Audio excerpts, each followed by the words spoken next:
俺の名はかみやかずま、生まれつき音陽に通し、人相が読める。5年前、祖父が何も言わずに姿を消し、俺は死に装束の店を継いだ。死人相手の商売と家賃収入で生きている。家賃の集金だ。うるさいわね、取り立て屋なの。家賃の支払い日だ。こんな古くてボロい部屋に、家賃を1000円の価値なんてないわ。お金ないし、払わない。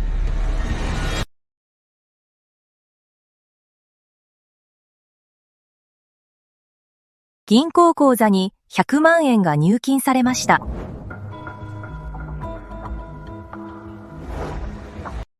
昨日100万円の臨時収入があったのに、払う金がないって。100万円当たったこと、誰にも言ってないのに、ただの大家が、どうして知ってるの？まさか、占いでもできるって言うの？カバン拾えよ！落ちたじゃん！パニキー！このこと、絶対に彼氏に知られちゃダメだわ。じゃないと、最新のバッグ買ってもらえないし。家賃でしょ？払えばいいんでしょ？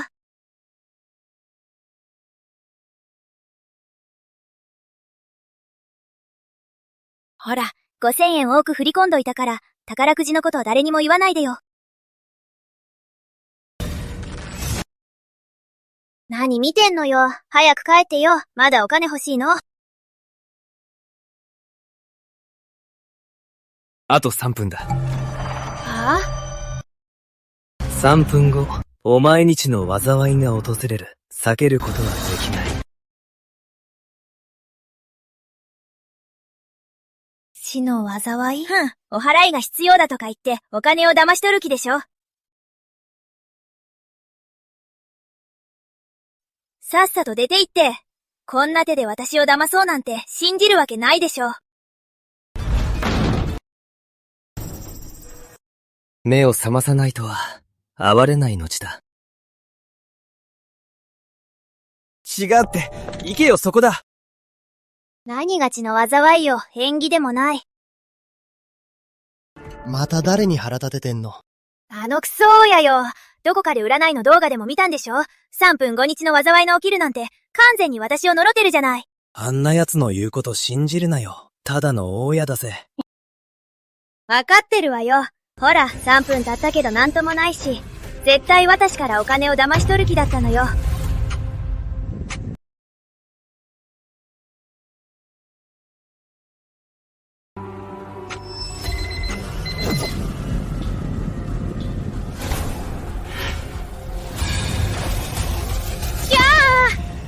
今度はなんだ？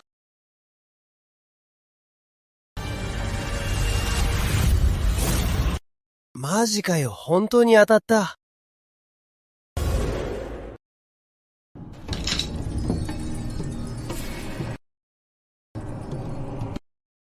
じいちゃん、世の人は天見を、天と地を読み、陰と陽を見透かすという。だが俺は天気を読めても、あんたの行方だけはわからない。一体どこへ行ったんだ？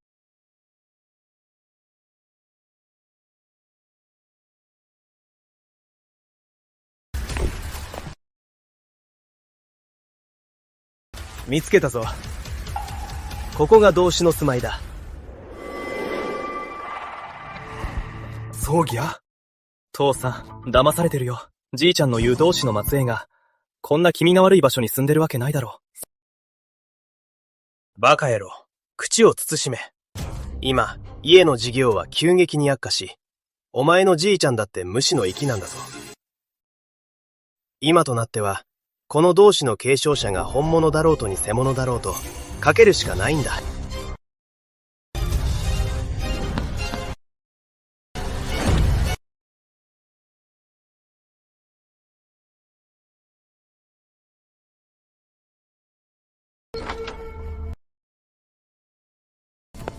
斎藤家に災難が、先生お助けを。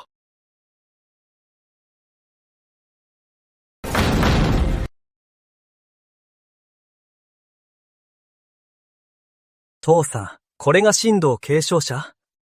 あのボロボロの服、貧乏臭いし村の占い師以下じゃないか。どこが先生なんだ？見てよ。死人のものまで売ってる。まともな先生がこんなもの売るか？ただのペテン師だよ。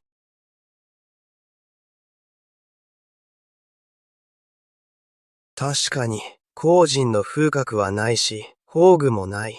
まさか、本当偽物か。誠意がなければ救えない。お帰りください。私の心が読めるのか。ダメだ。これ以上をくれたら斎藤家は終わる。真偽はともかく、試すしかない。先生、お許しを。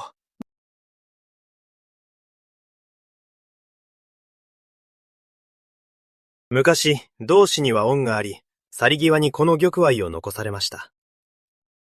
もし滅亡の危機が訪れたら、これを見せて継承者に助けを求めよと。同志の顔に免じて、斎藤家をお救いください。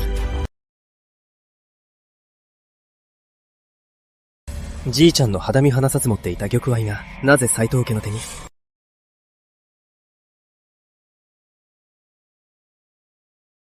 父さん、こんな奴とはなす必要ないよ。どうせ科学のトリックだ。こいつがいなくても斎藤家の危機を救える奴はいるさ。行こう。斎藤家のことは、俺以外には救えない。何をデタラメ言ってるんだ。ただのペテン師のくせに、先生気取りか？斎藤家の井戸には、ユーコンが沈められているな。これは斎藤家最高の秘密だ。誠すら知らないのになぜ一目で見抜けたのだ。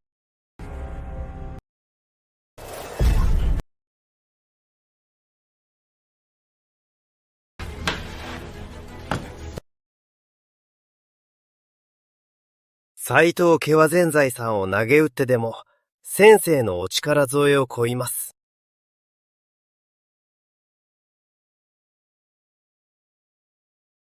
先生、どうかお助けを。先生、これは。案内しろ。はい、先生こちらへ。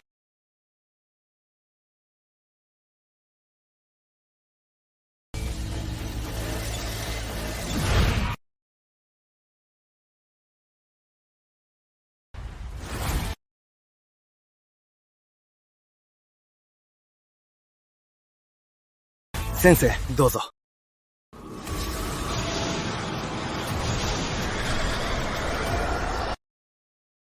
陰気が滞り、怨念が渦巻いている。斎藤家の者が焦るのも無理はない。大変です。若君。慌てふためいてみっともないぞ。貴人のお客様がおられるのが見えないのか。早く先生にご挨拶しろ。お初にお目にかかります、先生。形式は良い。本題に入ろう。おお、旦那様のご病状がまた悪化しました。先ほど黒市を大量に測れました。ああ、先生。なのかいないに、斎藤家長のお体を元通りにしてみせよう。先生、こちらへ。若君がこれほど丁寧にお接しになるわけだ。おお、旦那様を治せるお方だったのか。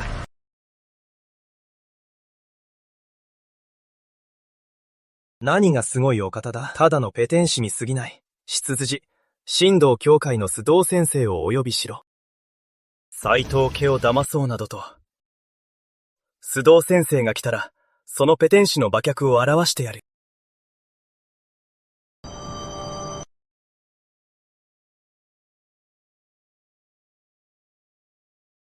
これが斎藤家の座右を衰退させ、斎藤家長を病に伏せさせた元凶だ。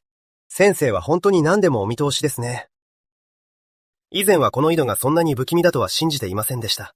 ある日までは、父が珍しく意識を取り戻したとき、眠っている間にいつもこの井戸の夢を見ると言ったのです。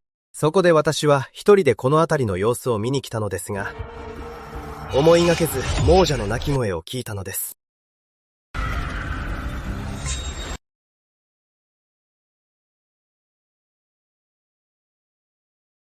その後、石板で井戸を完全に塞がせたのですが、家の商売も父の体調も良くなるどころか、逆に悪化してしまいました。先生、どうか斎藤家を、我々をお救いください。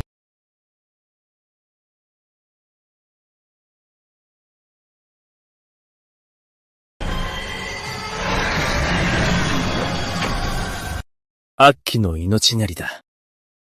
命狩りですか？父は広く知られた慈善家で、汚い金など一銭も稼いでいません。誰がそんな悪辣な手で父の命を。悪辣な手だが、アッキは命を奪う相手からは慣れられない。命を狙っているのは斎藤家のものだ。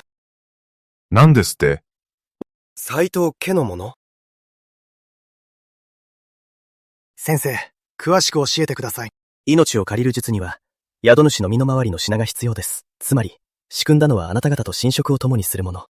斎藤家ワイン営業が大きく、出入りするものも多いですが、まさか使用人の中に？斎藤若君、この得体の知れない同士に騙されてはいけませんぞ。ここは邪気が渦巻いておりますが、わしの長年の修行にかけて保証します。決して命を借りる術などではなく、ただの邪気の仕業、単なる幽霊騒ぎに過ぎません。しかし、先生は、父さん、修道先生は神道司教会の会長で、神通力を持つすごい方だ。こんな葬儀屋のペテン師がイチャモンをつける気か？専門家だと言うなら聞こう。神道士の資格はあるか？伝道帳は？西洋神学評議会の認定書に、国際霊術協会の招待状。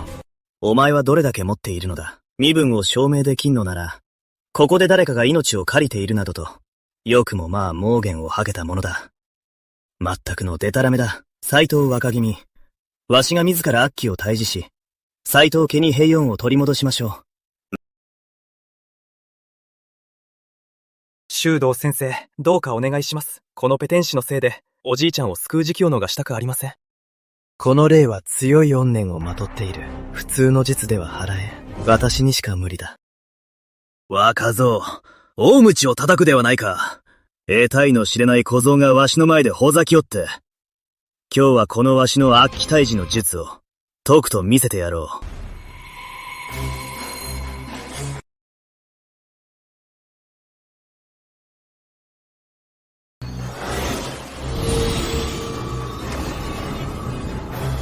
この霊は邪気が強すぎる。不用意に手を出せば怒らせてしまい、より厄介なことになるぞ。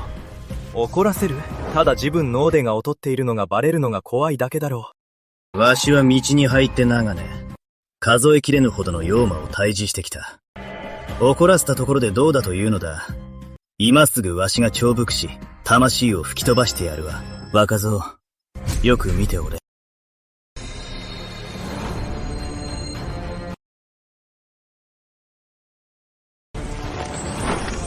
悪霊め、速やかに伏せ。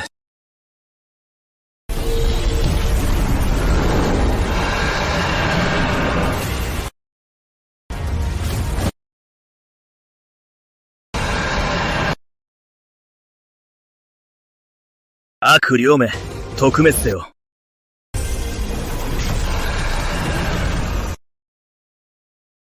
斎藤若君、悪鬼はわしが封じました。もうご安心を。父さん、修道先生はやっぱり本物だろ？偉そうな顔して。偉そうなこと言ってるどこかのペテン師とは大違いだ。滅せられたのは嘘で、命を狙うのが真実だ。奴はあなたたちの正気を捨ている。修道先生が悪鬼を降伏させたっていうのに、命を狙ってるなんてデタラメを言うのか？それとも、神道士の資格も持たないペテン師が、神道士協会の会長より詳しいとでも？小僧、デタラメを言って人を騙すのはやめろ。飯を食っていきたいなら、素直にわしに謝罪しろ。そうすれば見逃して、人に見せられる、技術を教えてやらんこともない。言ったはずだ。井戸の悪鬼を払えるのは俺だけだと。よくもまあ自分をそんなに大きく見せられるな。悪鬼はもう修道先生に降伏したっていうのに、まだそんな大口を叩くのか。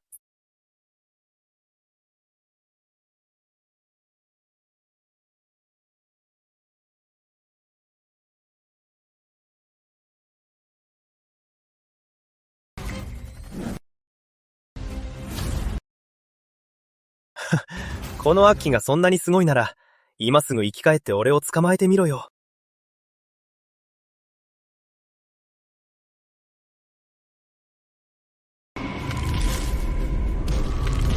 誠、危ない。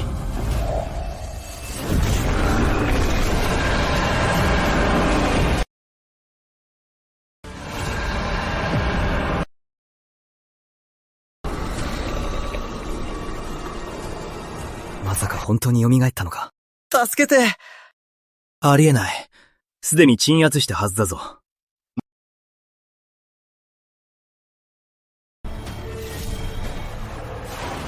この悪霊の邪気、前より数倍も強くなっている。まさか、あいつの言う通りだったのか。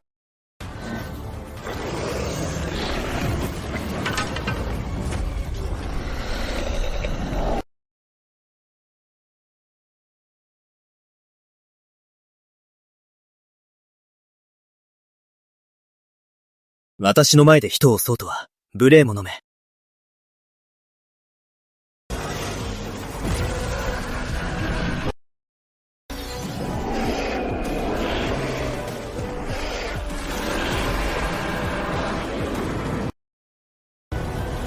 知れ。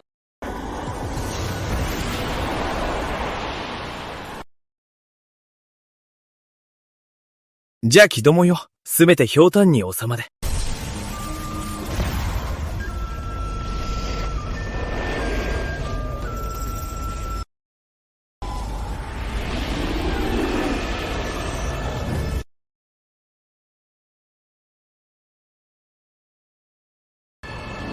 神業だ。これぞ本物の達人だ。おじい様。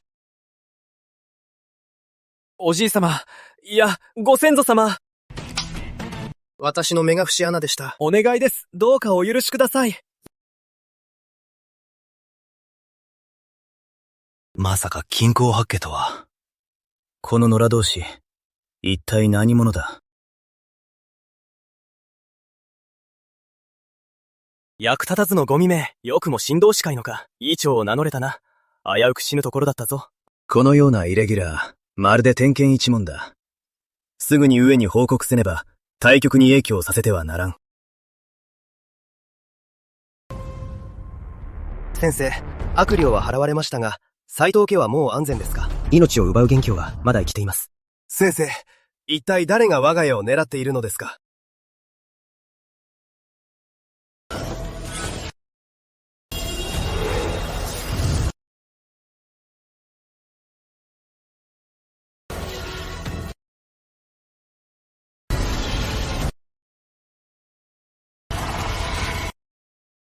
？2階の左から2番目の部屋です。何ですって？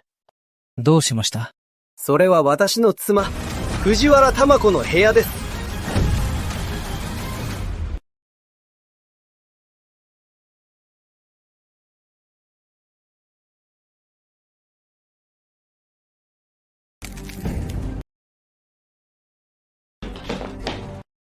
命奪いのアッキーがやられるなんて、そんなバカな。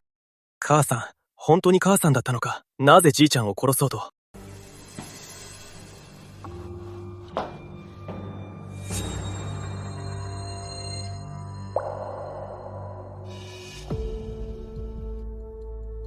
斎藤峰と、私を妻だと思ってたの？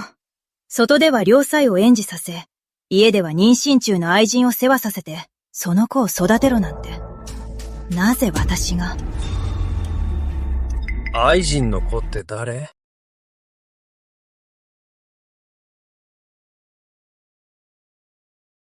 お前よ、この意味語が。毒踏め、黙れ。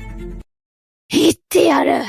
斎藤家を壊して、全財産を奪って、お前たちを悲惨な目に遭わせてやる。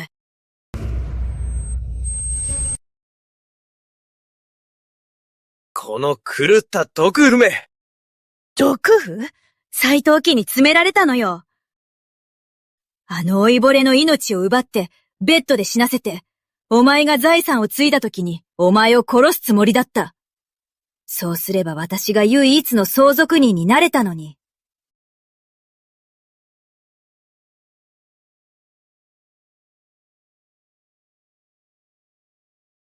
残念だわ。数十年の計画がこんなの羅針投資に壊されるなんてね。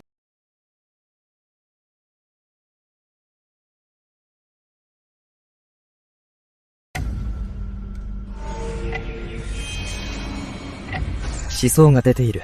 迷宮もすでに破れた。今やめれば、五体満足で少しは生き延びられるかもしれんぞ。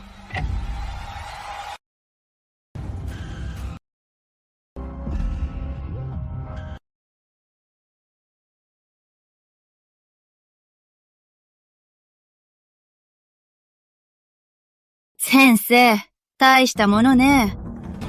でも、道連れにする手段がないとでも思った？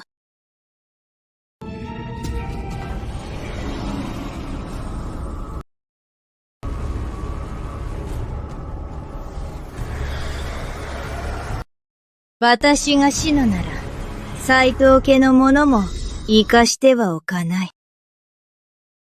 藤原玉子、今やめれば何だってやる。金も家も全部やるから。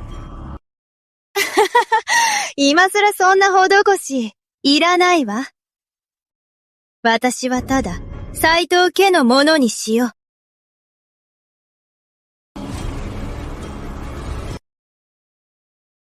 好みを餌とし、命を捧げ、今日悪なれ意を呼び覚まし、斎藤家を血の海にしてやる。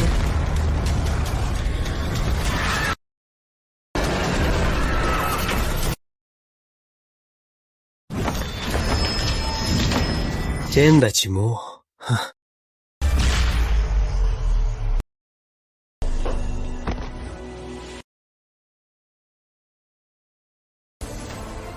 お前、その術一体何者だ？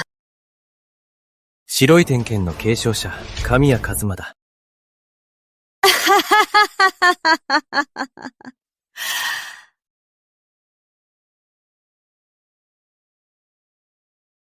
お前だったのか。お前だったとはね。道理で、見覚えがあるわけだ。先生、何を笑ってるんですか？彼女は狂ったんですか？神谷一馬、自分が勝ったと思うなよ。お前もあのじいさんも、天命の呪いから免れられない。天剣一門が、ろくなしに勝たはしない。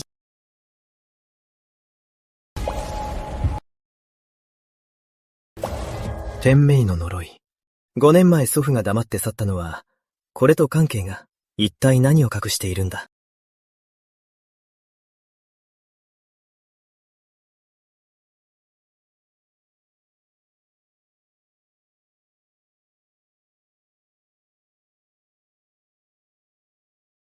先生、昨晩は本当に助かりました。今朝は祖父も起き上がり、お粥を食べられるまで回復しました。ほんの気持ちですが、お受け取りください。ああ、それと祖父から伝言です。これは先代が残した証。元の持ち主にお返ししますと、そして先生にこう伝えてくれと。奄美一門は天気を継ぎ、秘密を守る。だが呪いも伴う。天命に逆らわず、決して探してはならないと。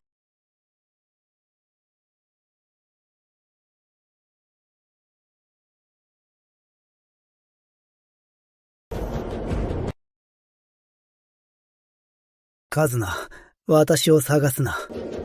神峰に来るな。上峰には行くな。祖父の5年前の突然の失踪、それに藤原玉子の祐天地の呪い、すべては上峰にある。斎藤誠！頼む、兄弟を助けてくれ。風間、お前一体どうしたんだ？この1ヶ月で、早川家から立て続けに5人も飛び降り自殺したんだ。その噂が広まって、うちの株は完全に暴落した。親父も昨晩、突然悪霊に疲れて意識不明になった。お袋も、今朝交通事故にあって、ICU には行ってるんだ。え？どういうことだ？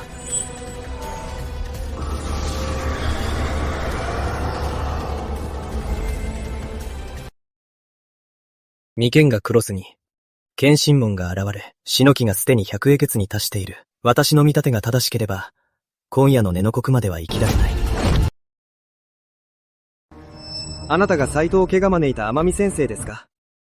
先生、どうか我が家を救ってください。先生、風間は親友です。どうか彼を助けてやってください。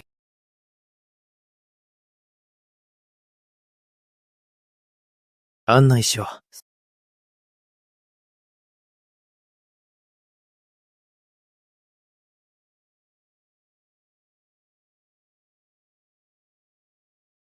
先生、ここが我が家です。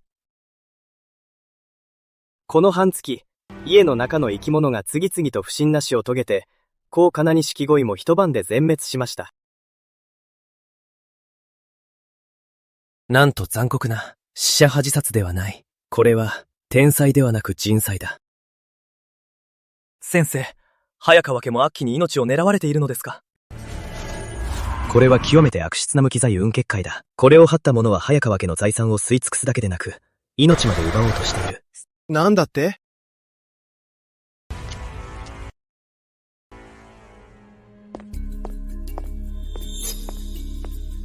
父さん、こちらは神谷先生だ。先生がいればうちの飛び降り事件は絶対に解決できる。いい加減にしろ。風間、一流の捜査専門家でさえお手上げなんだぞ。ただの風水死に事件か移決などできるものか。早川家に財運結界はあるか？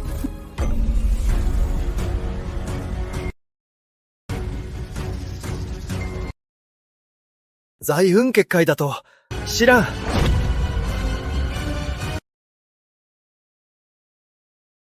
早川家の使用人の自殺は、五霊財運術の呪いないしです。結界を破れば解けます。今ならまだ間に合います。結界だかなんだか知らんが、帰ってくれ。デタラメを言う者は信じない。父さん、先生は、斎藤家を救った方ですよ。私は信じています。先生は決してデタラメを言う方ではありません。先生、その五霊財運術はどう解けば？焦るな。明日じゃ気払いの儀式を行い、結界の要を見つければ、おのずと解ける。ならば福田、先生を客室へご案内してくれ。失礼のないようにな。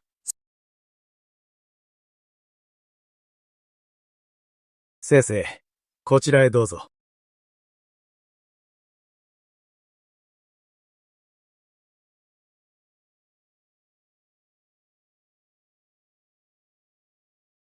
先生、夜食をお持ちしました。開けていただけますか？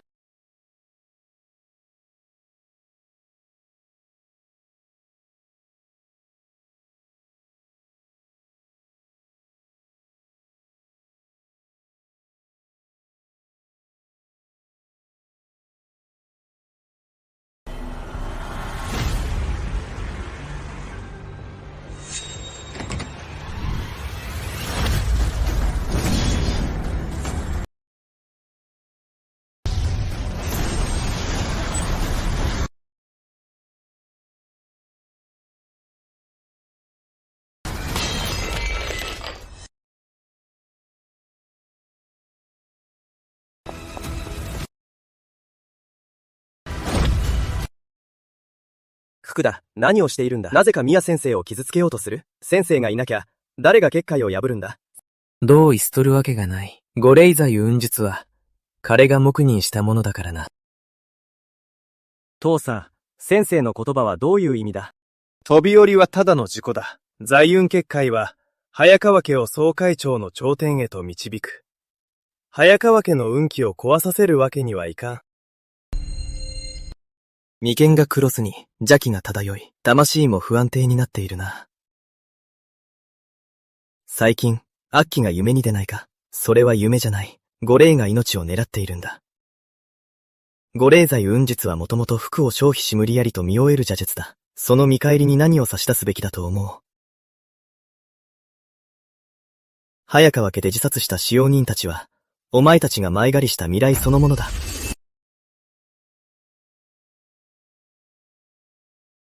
なんだと？まさかそんな、私が早川家に破滅をもたらしたというのか。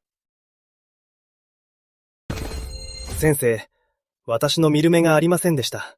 どうか早川家をお救いください。今すぐ早川家を封鎖し、結界を張った邪術師を見つけ出します。その必要はない。探している者はすぐ目の前にいる。随分経ったが、まだ正体を表す気はないのか。先生、福田がその邪術師だとおっしゃるのですか？ありえない。福田は早川家で何十年も執事を務めています。裏切るはずがありません。神谷先生、結界を張るのは重大なことです。命令に従った私を恨んで、濡れ衣を着せるおつもりですか？他人の皮をかぶった芝居など、私の天見眼にはお見通しだ。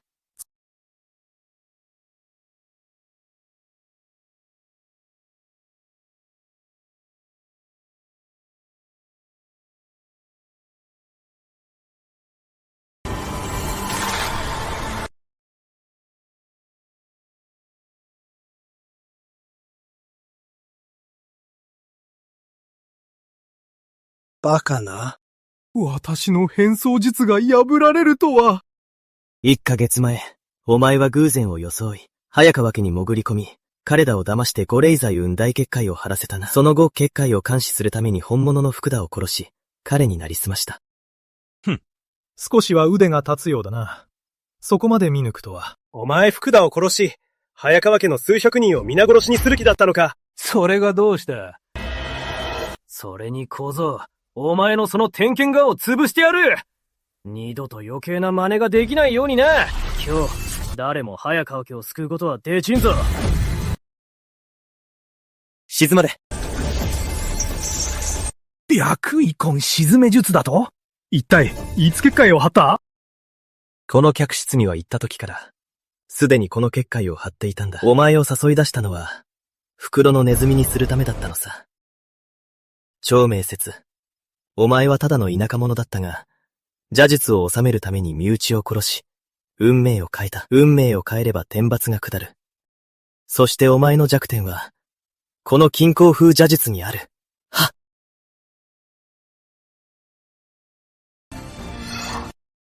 私の力が、私が魔が差したんです。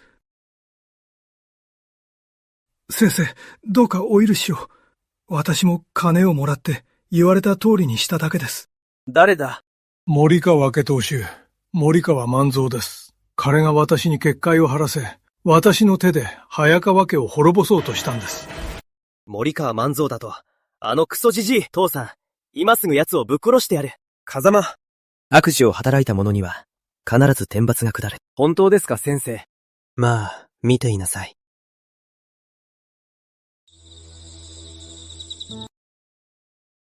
ははは。そろそろ早川家の連中も死に絶えた頃だろう。早川家さえ倒れれば、総会長の財界は我ら森川家の天下だ。ははは。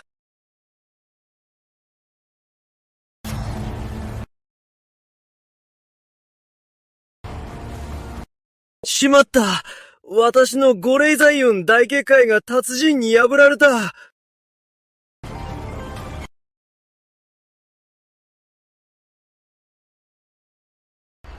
なんだと？会社の税務調査が入り、株価が暴落して取引停止だと。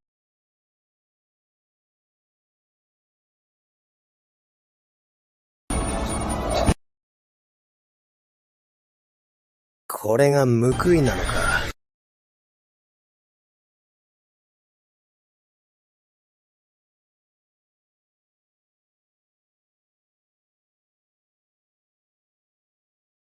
先生、どうぞ。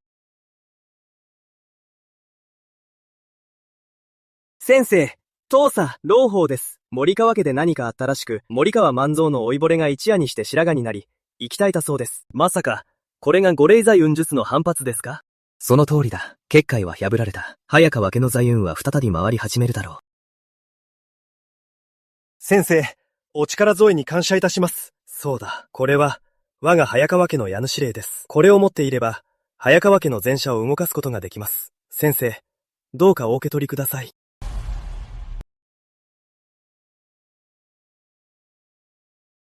早川家は総会長の大家で、人脈も広いです。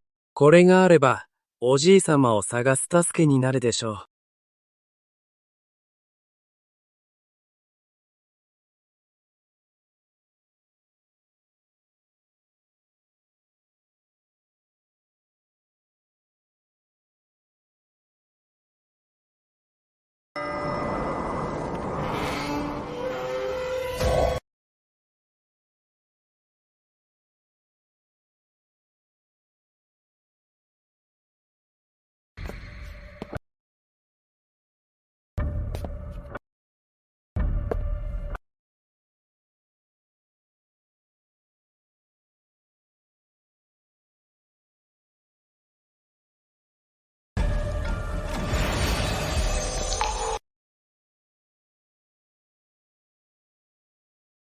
インコンがとどこを追っている？人でもメイでもない。まさか生ける屍とは。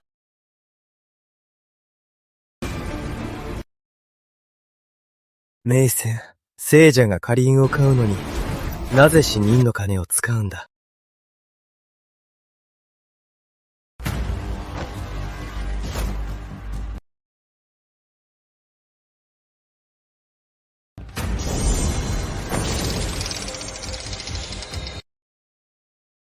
この方角は、ホムラ家だ。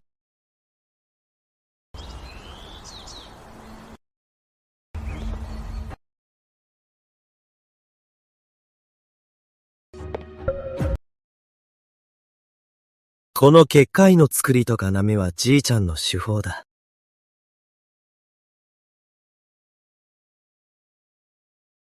失礼ですが、奄美大同士のご子孫ですか？神谷先生。じいちゃんの知り合いか？ホムラ家は同志とご縁があり、この結界も同志のものです。5年も前に、今日先生が助けに来ると予言されていました。現在我が家覇者に疲れています。どうかお力添えを。先生、こちらへ。名船の送り主はまだ不明だが、ここにじいちゃんの結界があるなら、中に入って調べてみよう。じいちゃんの手がかりが見つかるかもしれない。先生、実を申しますと、この棺にいるのはホムラ家長男、私の兄のホムラ領です。アニファナの構えに不慮の死を遂げ、それから屋敷で奇妙なことが頻発し、妙な影も目撃されています。先生、何か解決策はありませんか？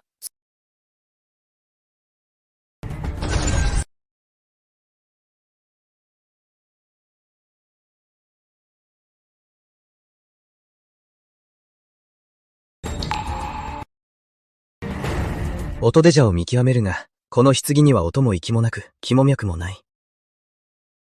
空の棺か、悪霊が潜んでいるかのどちらかだ。なんですって？なんだって？先生、それは本当ですか？でたらめよ。生前も避難されたミササギに死んでまで泥を塗る気。血も涙もないの？母さん、どうしても棺を開けて検視する。兄さんへのぼうとくよ。検視なんて絶対にさせない。母さん、すまない。誰か！やめなさい。ミササギの棺に触るなら、命がけで止めるわ。開けろ。やめて、やめなさい。母さん、邪魔しないでくれ。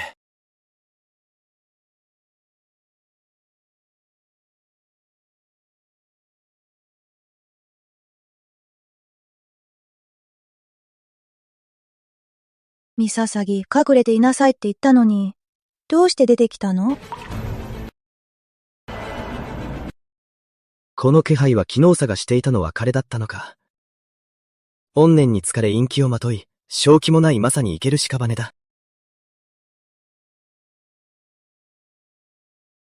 お前、生ける屍だったのか。兄貴をはじゃきとかした。災いのもとだ。捕らえろ。あなたのミの兄さんなのよ。ミの兄貴。先生も言ったろ。こいつは生ける屍だ。母さん、こんな災いを残して、ホムラ家を滅ぼす気か。先生、どうかこの邪気を鎮め、ホムラ家をお救いください。祖父は言っていた。戦術は天気を読み、家福を断ち、聖者と亡者を見分けるが、陰陽をさまよう生ける。屍とは関わってはならないと。それが戦術の禁忌だ。先生、以前奄美大同士が私と寮に借りが終わりで、これはその証の品です。どうか同志に免じて寮を一度お守りください。祖父が愛用していた宝器、魂沈めの鈴がここにあるとは。だが戦術の禁忌が、いや、魂沈めの鈴は祖父の木と繋がっている。これを使えば祖父の行方がわかるかもしれない。母さん、どいてくれ。今日は何が何でもこいつを排除するやれ。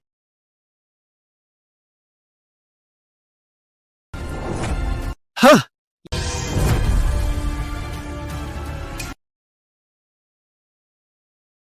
先生、どういうおつもりですか？まさか金品のために邪気をかばうのですか？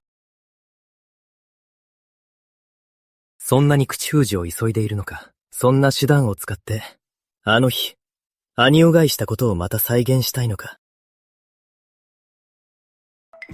部外者の彼が、どうして俺が穂村亮を殺したと、本当に天の機密を占えるのか。もうすぐ穂村家を継ぐんだ。このことで俺の威信に傷をつけるわけにはいかない。先生、何を言っているんですか？兄と果て足のような仲です。でたらめを言わないでください。次男は礼に正しく、体の弱い長男の面倒をよく見ていた。彼がそんな恐れたことをするなんて信じられない。そうだな。何事にも証拠が必要でしょう。俺が兄を殺したというが、誰が見たんだ？誰も見ていないと誰が言った？バカな。俺が穂村亮に手を下したとき、周りには誰もいなかった。死人に口を聞かせでもしない限り、はったりに決まってる。死者こそ、自らの死の目撃者だ。ならば、彼自身の口から真実を語ってもらおう。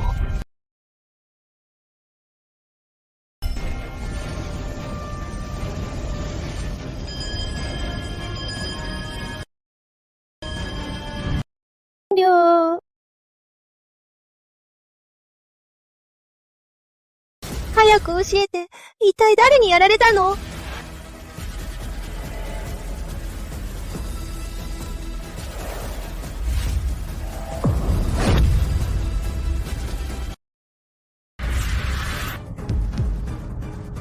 本当に次男様だ。どうしてあなたが、どうしてそんな残酷なことができるの？実の兄なのよ。母さん、あの人が凡人だったら、ミノがしてやったかもしれない。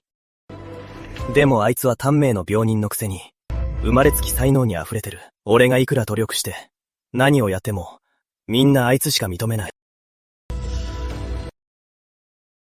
兄さん、悪かったな。どうせ短命なんだ。少し早く地獄へ送ってやっただけだ。兄さんが死ねば、俺が穂村家新当主だ。今日は誰も俺を止められない。死ね。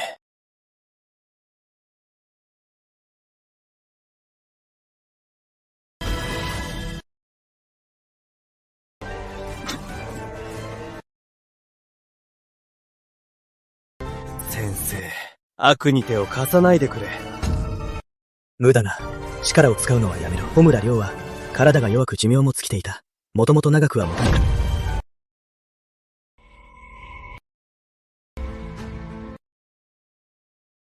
彼はもともと怨念が凝り固まった生ける屍で、一筋の執念だけでこの世に留まっています。執念が消えずに無理に留まれば、いずれ魂が砕け散り、永遠に転生できなくなるでしょう。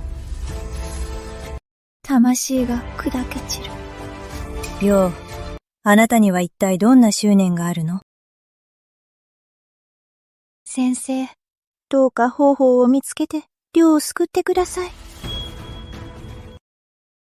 いいだろう。魂沈めの鈴に免じて、一度だけ手を貸そう。鈴の音とともに、魂を帰れ、魂を戻りたまえ。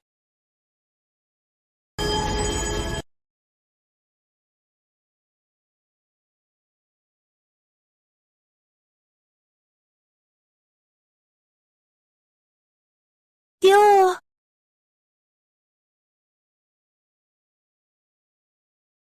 一緒？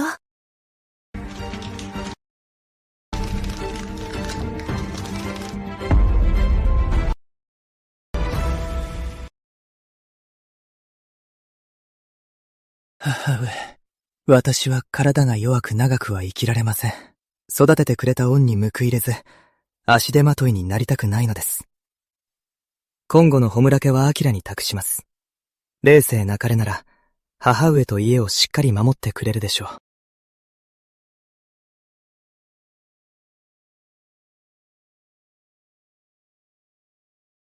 どうか静かなお葬儀を営んでいただき、私を安らかに旅立たせてください。そんな、まさか。ありえない。亮。最後の執着が俺に家督を譲ることだったなんて。もしかして、ずっと私が誤解していたの？亮、あんたは天才じゃなかったのか。一緒にホムラ家の未来を見るんじゃなかったのか。起きろよ。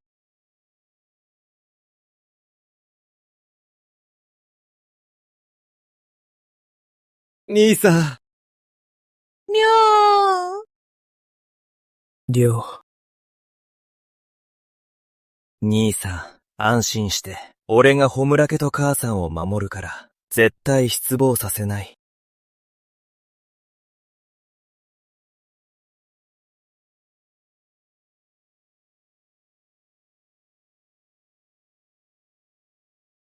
戦術の禁忌による天罰か。祖父が何度も禁令を強調したのは、僕を守るためだったんだ。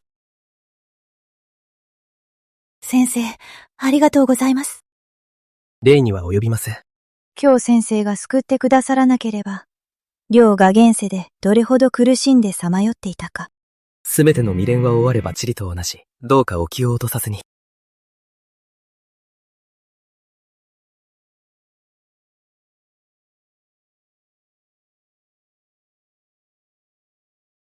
あれは町の祭典の方向だ。じいちゃんの行方は、この祭典と関係があったのか。5年前、祖父母中同祭典に参加した。今日ここで手がかりがつかめるだろうか。今回の祭典に誰が招かれたか知ってるか。中道の同志、と長生様だ。病を癒し寿命を伸ばす、霊水をと区別に錬成して、我々にも福を分けてくださるそうだ。お、水が来たぞ。中道の術は天の断りに従うもの。運命を覆すものなどあるはずがない。その霊水って本当にそんなにすごいのか？ただの宣伝文句じゃないのか？デタラメを言うな！小野先生は普段対金でも招けないお方だ。お前らが口出しするな！この霊水を飲まないだと？私が飲む！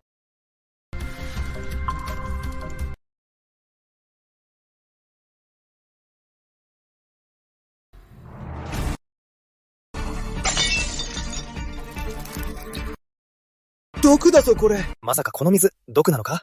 おい待て。彼の髪を見ろ！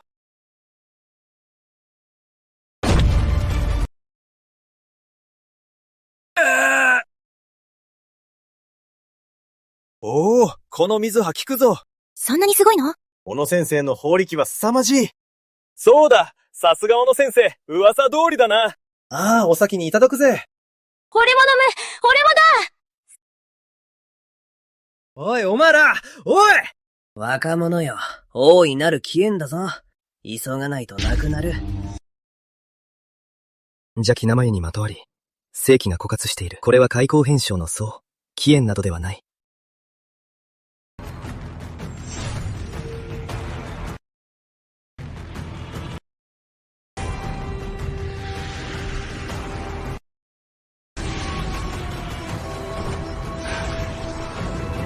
運を奪う邪術だったとは。何するんだ？おい、お前。みんな待て。これは魂を抜き気を吸う邪悪な餌だ。福を与えるのではなく、お前たちの正気で邪術を練り、運を吸って己を養っているんだ。どういう意味だ？小野先生は皆を思い福水をくださったんだ。我々を陥れるはずがないだろう。なんてことを言うんだ。あんたの言う血気の10万は、体内の正気が逆流しているだけだ。今は血がのぼせ、手足に力が入らず、骨の芯まで冷えているんじゃないか。おかしい。なぜ今の私の感覚がわかるんだ？俺もそんな気がする。どういうことだ？これは腹水なんかじゃない。邪術の引き金だ。本当か？無礼者！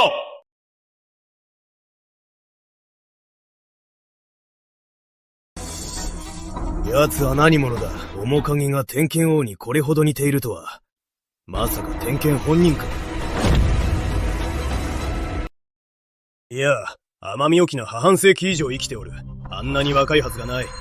青二歳が、ここでデタラメを抜かすとは。わしは記録恩恵を施しておるのに、邪術乗れってるを張るとはな。貴様、じゃあ銅の生き残りで、言動採点を乱して詐欺を働く気だろう。まったく、恩知らずな奴だ。小野先生、ハゲン道の同志だぞ。我々を害するはずがなかろう。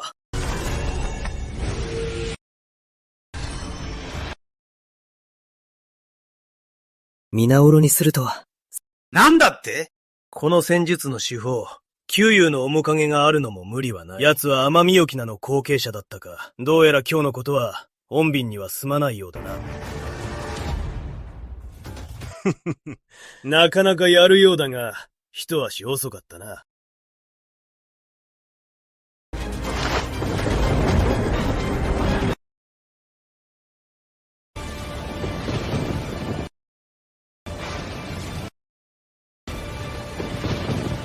命奪いの結界は発動した。お前らはわしが挑戦するための踏み台だ。誰にも邪魔はさせん。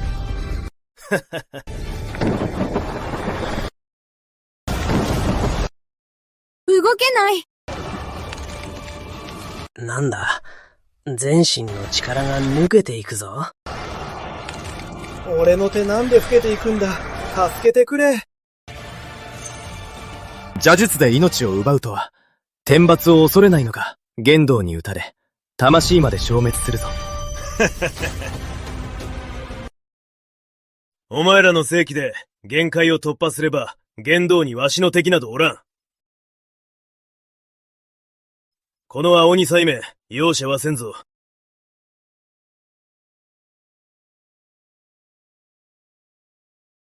ふん、甘み一文か。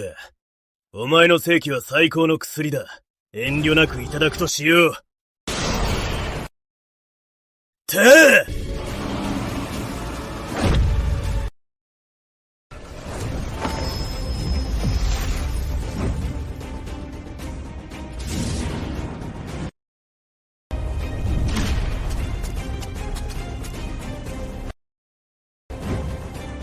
わしはお前を見くびっていたようだな。さあ、わしのこの技を防げるかな。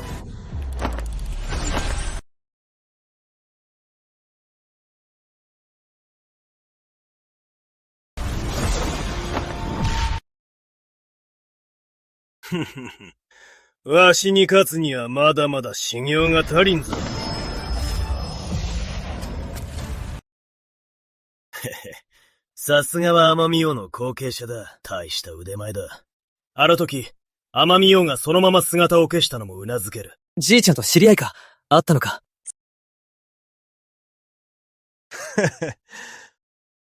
お前は天御王の親心を全く理解していないようだな。わしと奴の恩衆も知らないのだろう。まあいい。天御王の顔に免じて、今日はこの剣から手を引くというなら、見逃してやろう。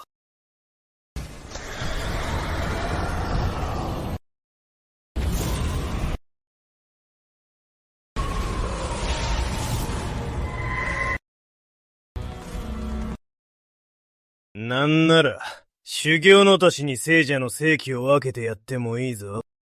そんな下道な呪術を使ってよく俺と修行を語れるな。ふん。せっかく顔を立ててやったのに、わしが容赦しなくても恨むなよ。次のこの技、受け止められるかな。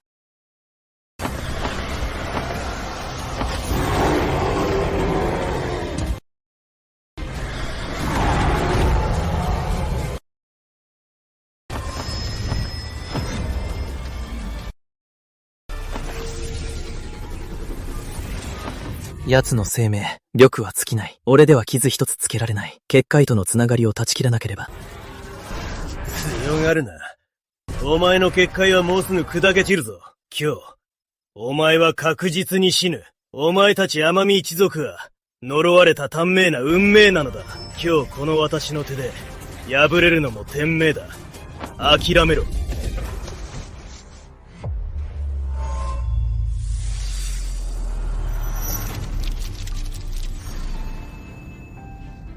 今日もって実を御し、本源を見破れ。じいちゃん分かったよ。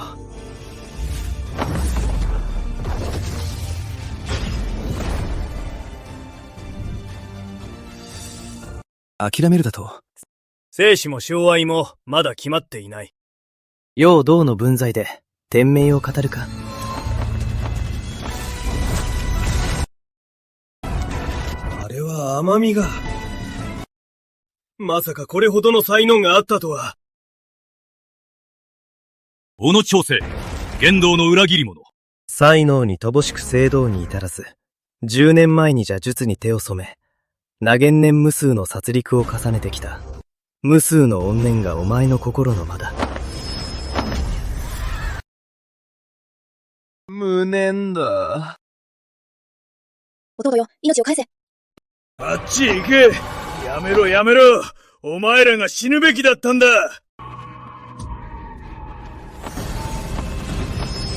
吸い取られた息、今日すべて返す。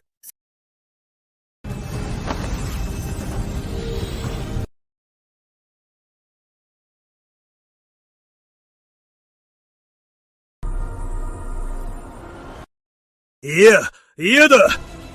わしの計画を台無しにしよって、八つ咲きにしてやる。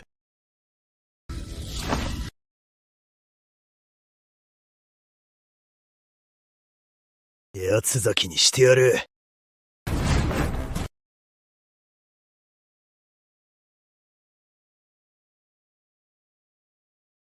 右肩の長年の患いに、丹田の癒えぬ古傷。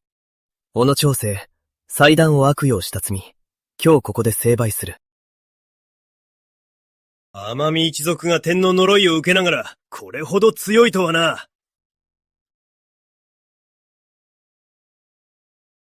天海沖縄は、かつて新報へ向かい、消息を絶った。彼も自分の後継者が、これほど強いとは知るまい。祖父は新報へ行ったのか。いえ、どこへ行ったんだ。ははは。天海一族は天気を読めても、己の運命だけは読めない。いくら強かろうと、天海沖縄に再会できると思うな。これがお前たち天海一族の呪いだ。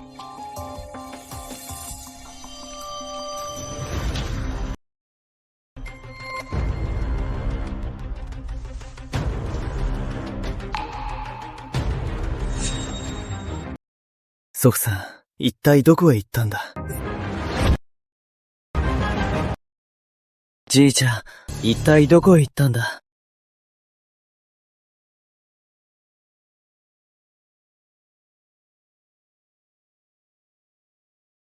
早川家は総会の第一族で、各地に勢力を持っている。新報でのじいちゃんの手がかりを探せるかもしれない。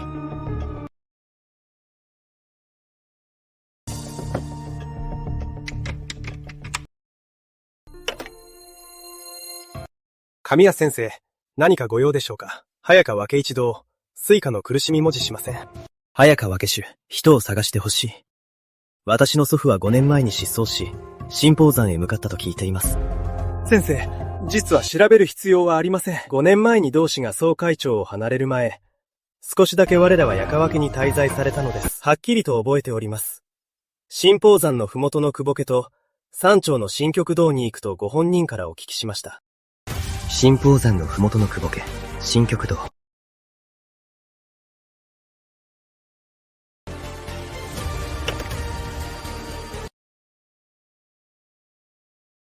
じいちゃん、やっと足跡を見つけたよ。おめでとうございます。どうぞ中へお入りください。本日は当主の誕生日祝いですが、招待状はお持ちですか？だがこれがある。早川か守礼だ。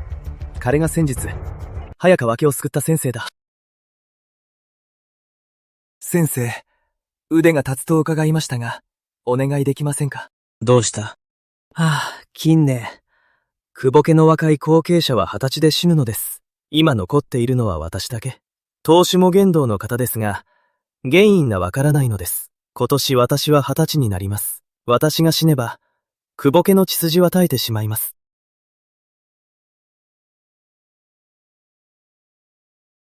これほど大きなことが起きているのに、功徳の根高に包まれているとは。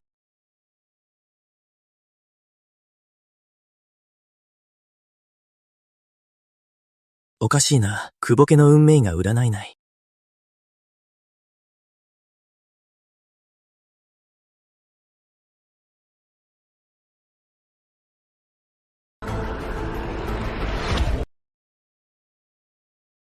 祖父の宝具、水月の鏡か。幻を作り出し、天気を遮るものだ。私の占いを阻むわけだ。先生、解決の糸口は見つかりましたか？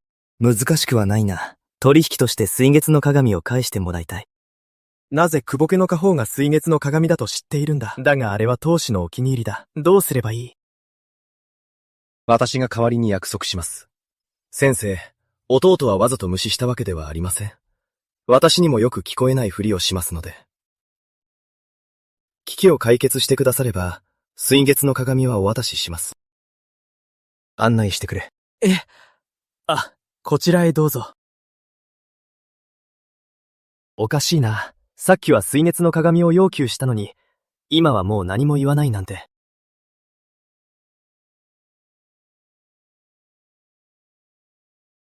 玄道の器用美、病弱なのに血色が良いとは、実に妙だな。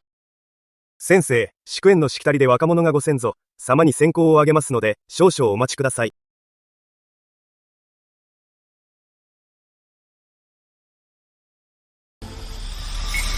この閃光のいろは。いろは開白で煙は沈み、用も日もなく陰気が体を蝕む。これは霊に閃光を上げる兆候だ。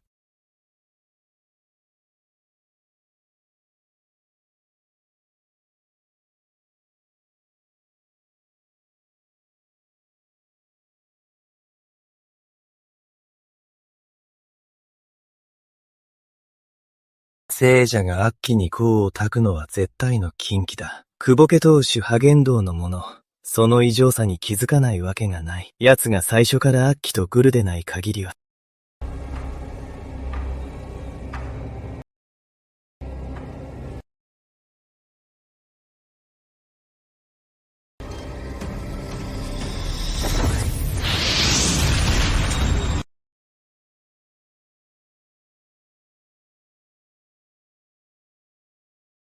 先生、どういうおつもりですかな？わしの祝宴を台無しにする気ですかな？聞いたことがある。短命の悪鬼は長寿を求めて、心臓を装い、人々に霊光を焚かせるそうだ。その功は人の寿命と運気を吸い取り、最終的に悪鬼の餌食となる。先ほど若君が持っていた功こそ霊光だろう。先生、それは本当ですか？ありえない。ご先祖様が我々子孫を害するわけがない。だがもしあなたが崇まつっているのがご先祖様の位牌ではなく、悪鬼だとしたら。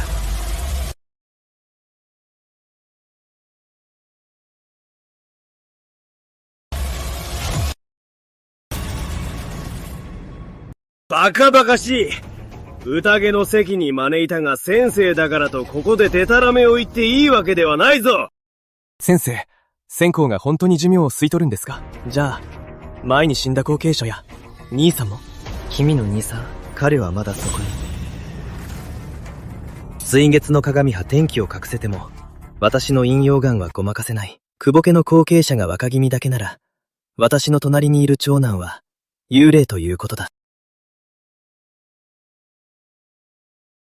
兄さん、そこにいるの？1年前、線香をあげて重病になったのは体が弱いせいだと思ってた。まさかこの霊光のせいだったなんて。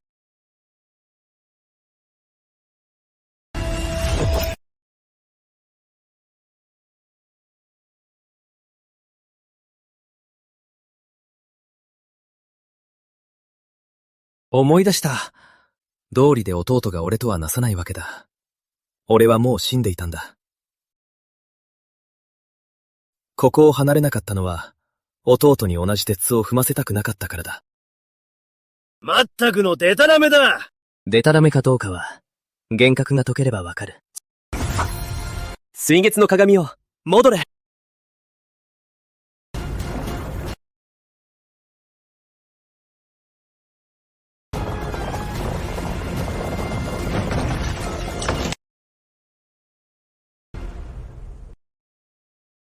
久保家がどうしてこんな姿に？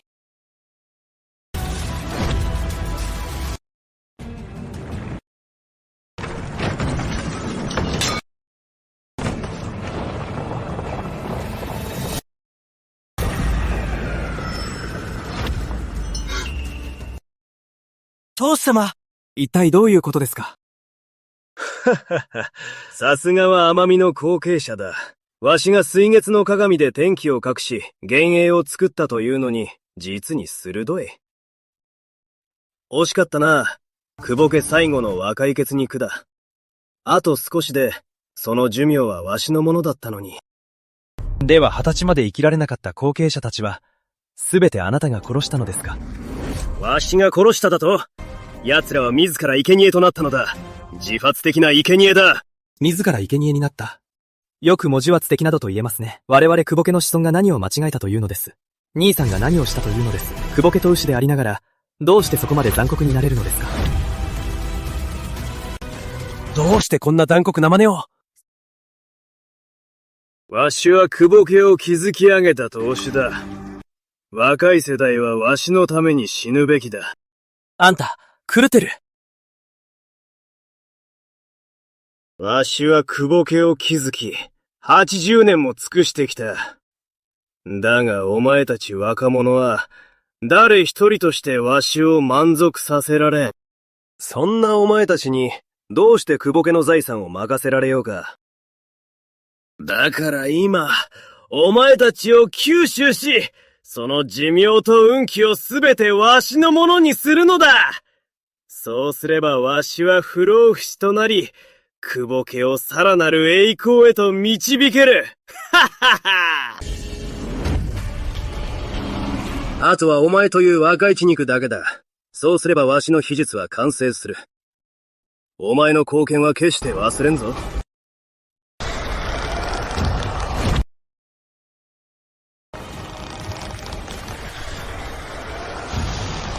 弟を傷つけるな。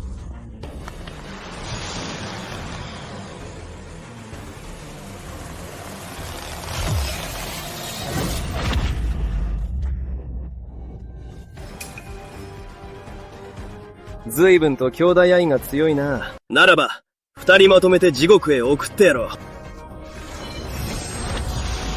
兄さん、僕に構わず逃げて。ダメだ。お前は俺の弟。久保家最後の血筋だ、シナナ。話の続きは、あの世でしろ。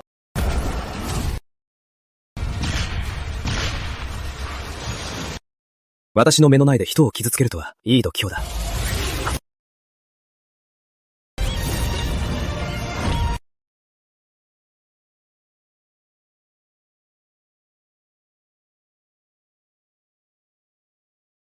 若造め、本気で首を突っ込む気か？いいだろう。さすがは甘みの後継者だな。ならば、わしが手荒な寝をしても恨むなよ。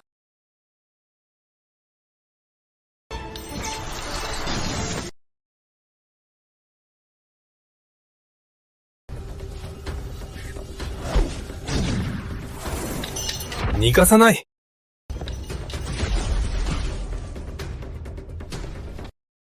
若造め、本気でわしに勝てると思っていたのか？罠にはまったな。はっはっは。結界が解けたと思い込んでいるようだが、わしが水月の鏡で20の幻を作っていたとは気づくまい。幻を傷つけたのは、お前を誘い込むためだ。命奪いの結界。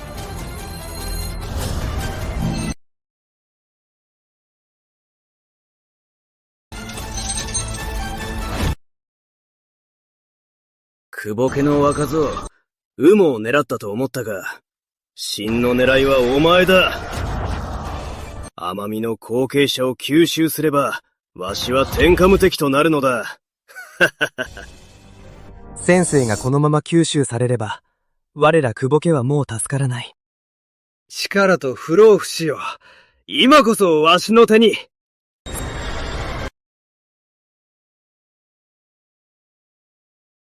いや、おかしい。なぜわしの力が全く増していないのだ。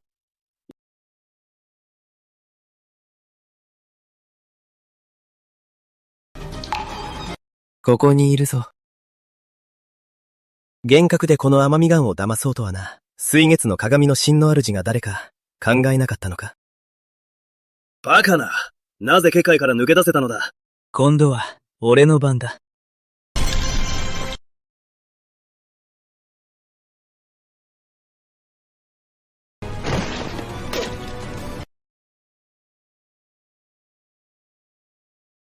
久保家と牛の久保祐介。本来なら80で死ぬ運命だった。だが一族の若者を数十人殺し、他人の寿命を奪って無理に20年も延命した。天の断りに反したな。罰を受けよ。わしの力が。天は不公平だ。わしの障害の修練が若造の手に崩されるとは。天よ！恨めしい。不公平だと嘆くべきは、あなたに忠誠を尽くし無条件に信じていたのに、命を奪われた者たちの方だ。久保家はわしが築き上げた。今日の映画があるのも、すべてわしのおかげだ。久保家を滑るのは、このわししかおらん。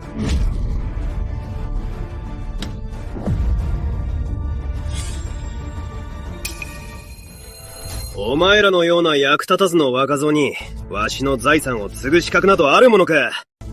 先生がくださった霊光のおかげだ。お前らのようなゴミが、わしの命の糧となるのは光栄なことだ。若者の命など、あなたにはどうでもいいのか。ゴミどもの命など、わしには関係ないわ。不老長寿と権力こそ、わしの究極の目的なのだ。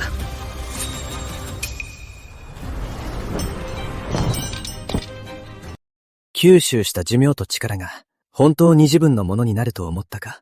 あんたはただの駒に過ぎない。その力の増幅はすべて幻だ。ははは。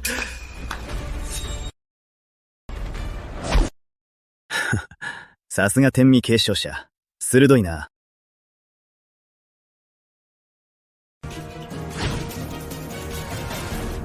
お前か。久しぶりだな、甘みの後継者。先生、お助けを、助けてください！この役立たずめが。こんな簡単なこともできんとは。まったく、あの方を失望させおって。いや、違います、先生。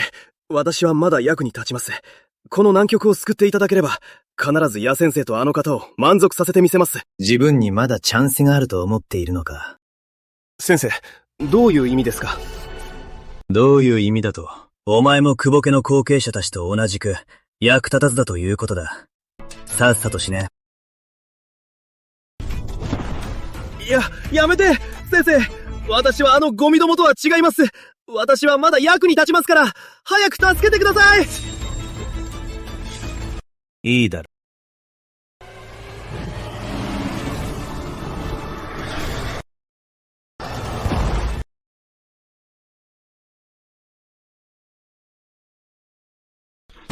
お前の唯一の使い道は、その寿命を差し出すことだ。死ねない。死ぬわけにはいかない。奄美王だ。私はかつて奄美王と共に働いていた。頼む。奄美王の顔に免じて、助けてくれ。お前の命数は尽きた。いや、嫌だ！奄美王、奴らの計画を知っている。私に他人の寿命を吸わせたのは、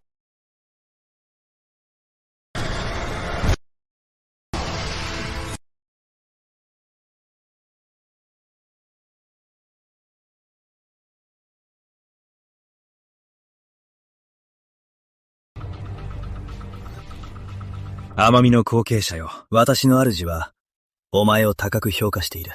我々に協力するなら、主はお前に無限の力を与えよう。寿命もだ。奄美王を探して、助けもするぞ。お前たちに協力するなど、妖魔の同類になるのと同じではないか。図に乗り寄って。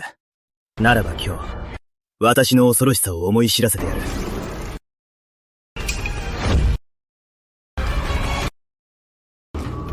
西洋でもこんな奥田川やっているのか。それとも前の聖水と同じで役立たすか。見る目がないな。これはキョンシーを操る札だ。悪霊に疲れたキョンシーを呼び出せる。見せてやろう。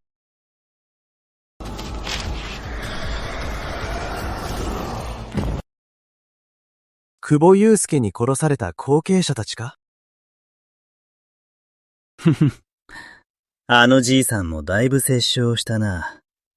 ちょうどいい。死人どもをキョンシーにして使ってやろう。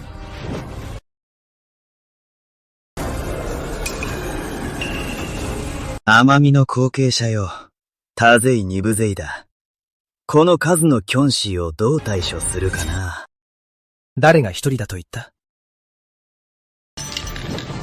魂よ我が命を聞け。憑依せよ。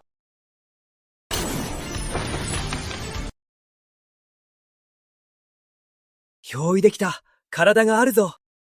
神を兵にするとは、あの方が警戒するわけだ。先生ご安心を。この体は痛みを感じません。キョンシーは俺たちにお任せを。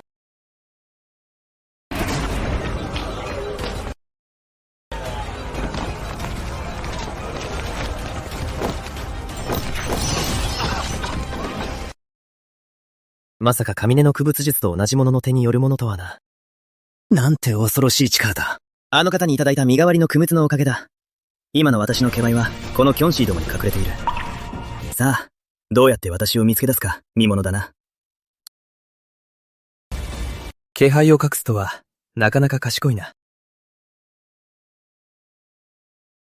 どこにいるかはわからないが、だがこの宝具は以前、お前が、斎藤家ではナッタイドの悪霊を取り込んでいる。その悪霊には、お前の気配が染みついていたからな。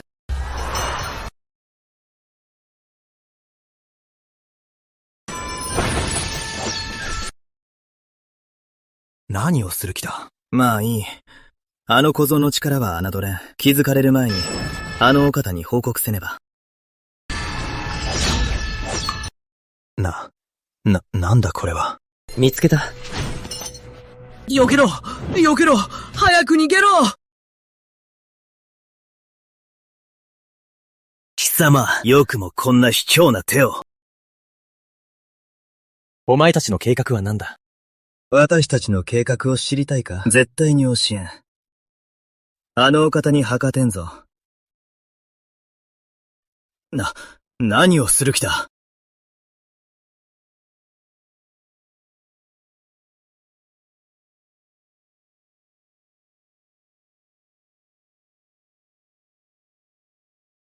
こいつ、私の記憶を覗いているのか？いや、計画は絶対に漏らせん。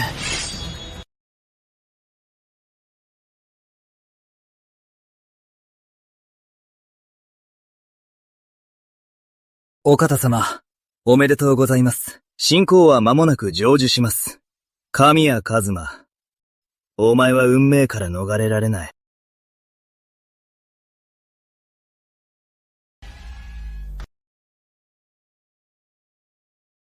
この攻撃は神宝からのものだ。神宝におびき寄せるつもりか。一体何の目的な？先生の助けに感謝します。今後、久保家は先生に従います。ただ、死んで一択。ボケの者たちが不憫です。彼らは無念の死を遂げ、怨念が深い。私が成仏させましょう。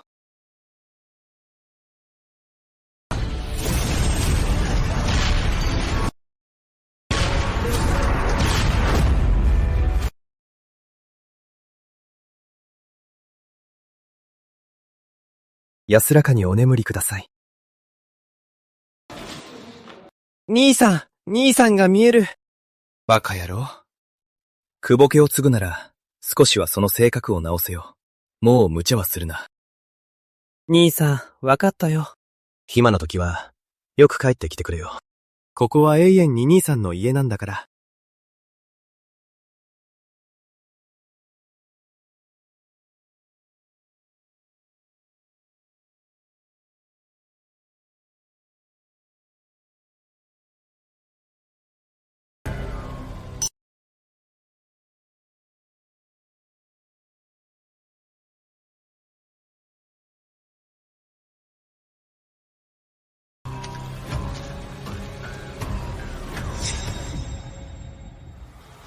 神谷一馬、久しぶりだな。また強くなったか。やはりただものではない。一味違うな。顔が祖父と同じだが、奴の言う真の天剣とはどういう意味だ？俺を上根に誘い出した目的は何だ？若者よ、そう感情的になるな。わしはお前の祖父の双子の兄弟。お前の長老だ。よければ、わしを祖父と呼んでもいいぞ。俺の祖父は、一人だけだ。やはりあの老いぼれと同じで、強情な奴だ。なら、もう情けはかけんぞ。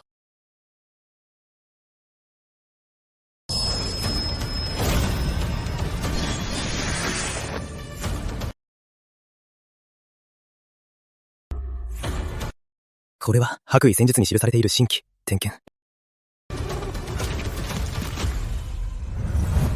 伝説では、天剣はこの世で最も鋭利な神器。下は帝王、上は神仏を切り、因果の糸を断って運命を変えられるという。わしが長年企んできたのは今日のためだ。お前の血をこの剣に捧げれば、わしはこの神器を操り、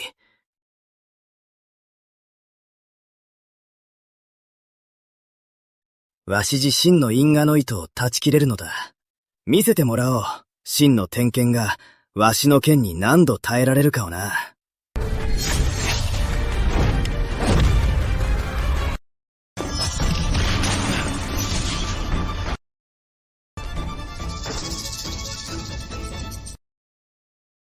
お前のような甘みも、この程度か。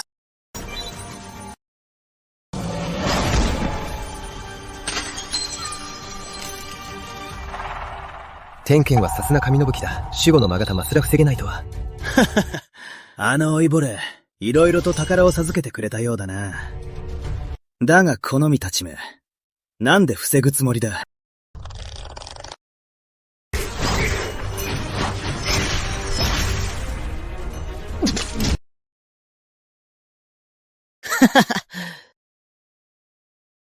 その程度の腕前か。あの老いぼれは本当に愚かだったな。ただの人間なのに、いわゆる真の甘みの血筋であるお前を、命がけで守るとは。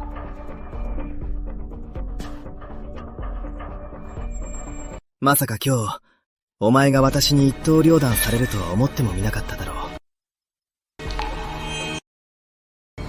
う。お前とじいさんが黄泉で再会したら、どんな顔をするだろうな。じいさんは、どこへ行った？当然あの世さ。お前が来るのを待っているぞ。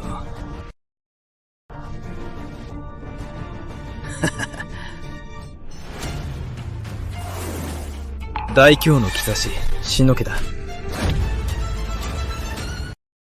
お前の祖父は一生、甘みの名を背負ったが、結局は他人の駒に過ぎなかった。どういう意味だ？甘み一族は皆ただのぼん人だ。その存在は、アマテラス王三上の化身である。甘み置きな、神谷一馬、お前を守るためだったんだ。初代のアマテラス大神は、守護者の反逆を防ぐため、白衣戦術を授け、我々に占う力を与えた。だが、我々の命は皆短い。守護者は皆、早死にの運命から逃れられない。これが天命の呪いか。だがなぜだ？なぜ俺が一生懸命修行しても凡人のままなのに、お前は生まれながらにして上に立つんだ。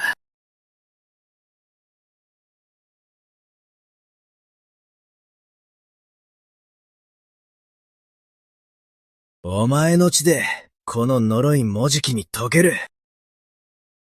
夢物語だな。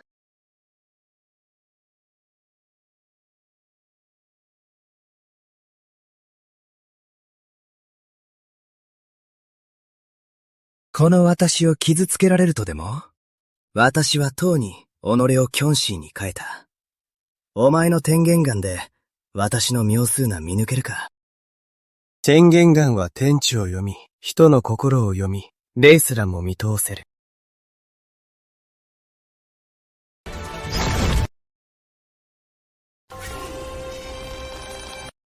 生き物を殺し、邪術を治め、一族を裏切り、凡人の寿命を吸い取ったな。お前の急所は、丹田の陰魂だ。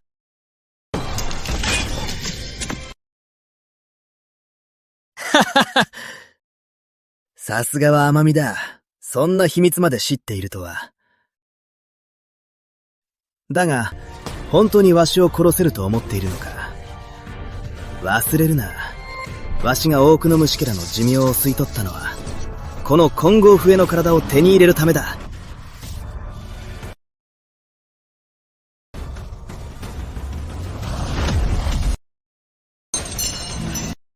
ははは！目にはめよ歯に母をだ！死ね！永遠にさらばだ。甘み、さらばだ。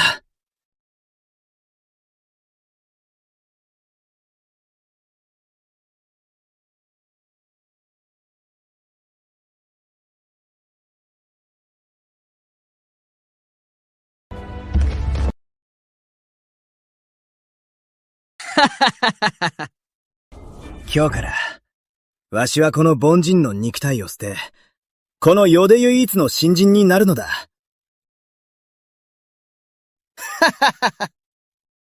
天剣よ、この因果の糸を断ち切れ。天線の道を、わしが今行くぞ。なんだと、お前は。何？お前は誰だ？神谷一馬、お前は死んだはずだ。なぜ生きている？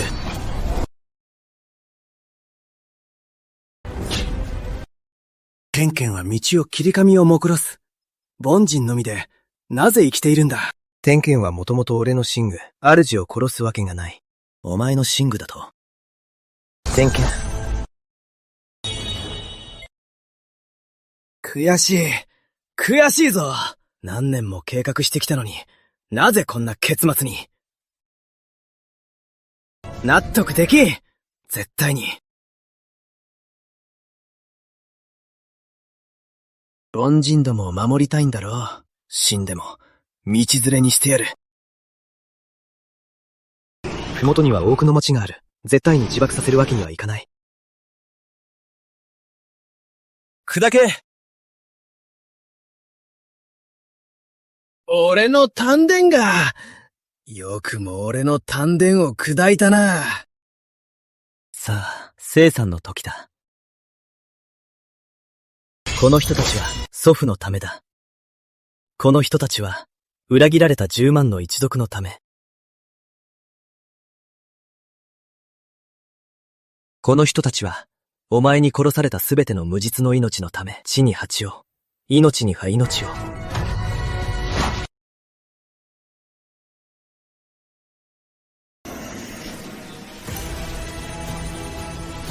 あまたの罪で、お前の魂を封じる。どうこう、ここでしっかりと懺悔するないい。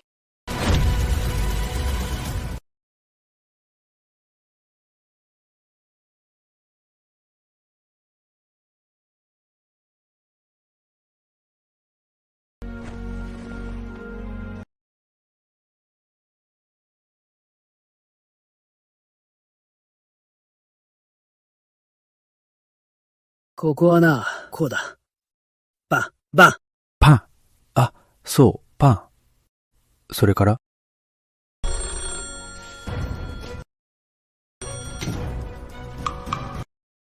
先生、同志走んでいません。まだ生きています。レイトの周辺でも苦撃されました。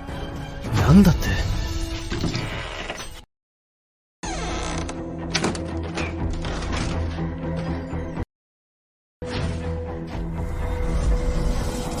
この動き、聖者の気は否全くない。